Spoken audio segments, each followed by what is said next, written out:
Prologue, the forgotten chronicle, long before any sailor charted the ocean known today as the Southern Vale, there was an island spoken of only in whispers, Isla de los Reyes Hundidos, the island of the Sunken Kings.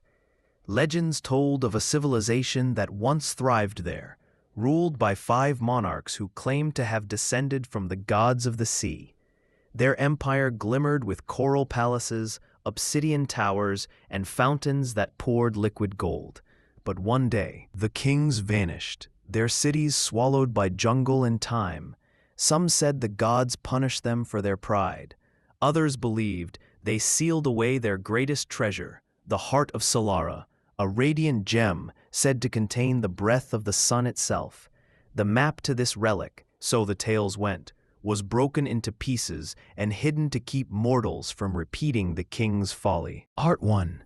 The map.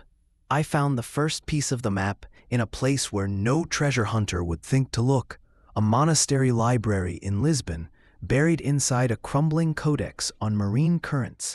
The parchment was dark with age, its edges burned, the ink faded to the color of rust. A spiral of symbols filled the center. Suns, waves, and the unmistakable sigil of 5 crowns intertwined.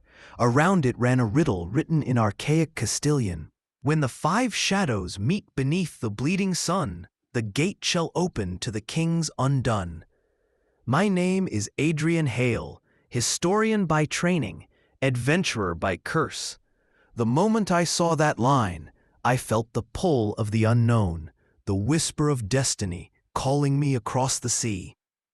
Within months, I had assembled a crew, Mara, an archaeologist with a sharp tongue and a sharper mind, Captain Voss, a retired naval officer whose loyalty came at a price, Tariq, a linguist and cryptographer obsessed with lost civilizations. Together, aboard the Endeavor, we sailed into the Southern Vale, chasing a legend most had dismissed as myth. Part 2. The island. We first saw it through morning mist, a jagged silhouette against the horizon, shrouded in storm clouds. Isla de los Reyes Hundidos was nothing like the tropical paradise we'd imagined. Its cliffs rose like broken teeth from a violent sea, and a crown of thunder hovered above its peak. We landed in a crescent-shaped cove where ancient carvings scarred the rock, serpents coiling around suns, eyes watching from the stone. The air was thick with humidity and the scent of earth after rain. Giant ferns arched overhead, and vines hung like curtains concealing the secrets of ages. As we hacked our way through the jungle, Tariq deciphered a mural depicting 5 kings kneeling before a blinding light. Beneath them, the inscription read, "The sun shall favor those who remember." The words echoed like prophecy. Part 3. The journey within. The first clue from the map led us inland to the Valley of Echoes, where pillars of basalt rose from the earth like sentinels. At noon, when the sun reached its zenith, the pillars cast 5 shadows that converged at a single point, just as the riddle foretold. We dug there and uncovered a circular stone tablet engraved with 5 keyholes and a dial of rotating symbols. When arranged to mimic the crowns from the map, a mechanism groaned beneath the earth and a hidden stairway yawned open, descending into darkness. That was our first trap. The steps collapsed once we reached halfway down. Mara barely caught the edge, her nails scraping stone as I hauled her up. We realized that each symbol corresponded to a particular season. The king's rule had been divided by time, not by territory. When we realigned the dial correctly, the stairway stabilized. Below lay the Hall of Kings, an underground maze of statues, each depicting a monarch holding a sunburst. Their eyes were inlaid with gemstones that glowed faintly when our torches flickered. But not all statues were still. When Captain Voss tried to pry a jewel loose, the stone figures moved, grinding to life. Their arms swung like axes.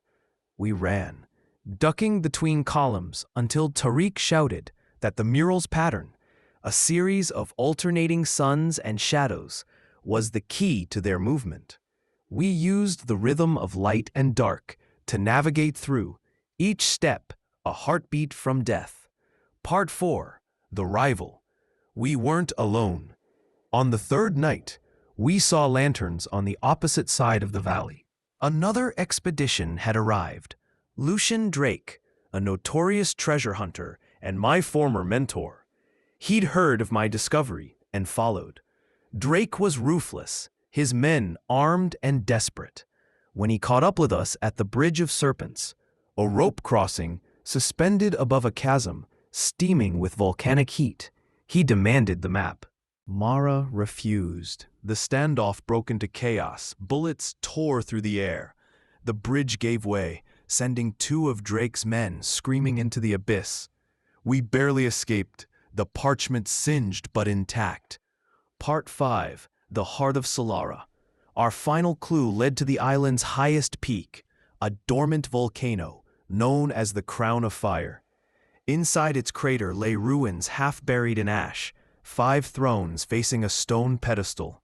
Above it hung a massive crystal, glowing faintly, even in darkness. As dawn rose, the sun's rays pierced through a slit in the caldera wall, striking the crystal. The entire chamber came alive with light. The thrones aligned, their crowns focusing the beams onto the pedestal. We placed the stone tablet from the valley into its groove, and the floor split open, revealing a chamber below filled with golden relics, jeweled masks, and at its heart, a gem the size of a human heart, pulsing with warmth. The heart of Solara. But Drake was already there. He emerged from the shadows, pistol aimed at us. "You did the hard part, Hale. I'll take it from here." Before he could act, the statues surrounding the treasure stirred. The kings had returned, not as flesh, but as guardians. Drake fired. The bullet ricocheted harmlessly. In moments, he was gone, swallowed by blinding light. I understood then, the heart of Solara wasn't meant to be taken, it was meant to be awakened. Epilogue. The Legacy. We left the island with nothing material, yet everything had changed. When we looked back from the sea, sunlight broke through the clouds, and for the first time, the island shimmered, green, alive, reborn. The legends were true. The kings hadn't perished. They had given their power back to the island, ensuring its survival through time. The heart of Solara was never a treasure of gold, but a promise. That balance between man and nature must be guarded, not owned. And so I locked the map away, sealing the story in my journal. Let others chase gold and glory. I've seen the truth, and that is treasure enough.